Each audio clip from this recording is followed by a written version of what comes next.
sentence will turn into a negative statement from affirmative sentence. Further इसके कुछ grammar rules को study करते हैं. For the present contrary to fact sentences use did not followed by the verb in the simple form.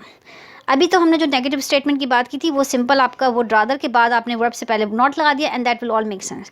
मगर अगर आपके पास जैसे हमने पहले present contrary to fact statement study किया था और past contrary to fact statement study किया था, तो how to make those sentences negative.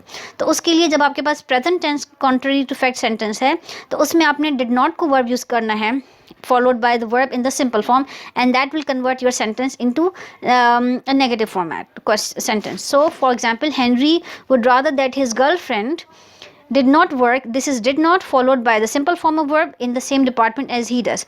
Remember, जब हम contrary to fact की statement की बात करें तो इसका मतलब हमेशा उससे opposite होता है what is being said.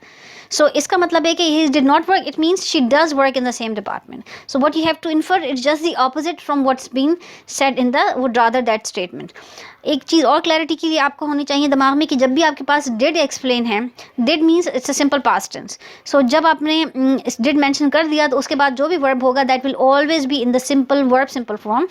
इसमें आपका ed वाला या second या पास्ट वर्ब इस्तेमाल नहीं होगा because did it self shows कि अच्छा डिड जो है that is this is something about past.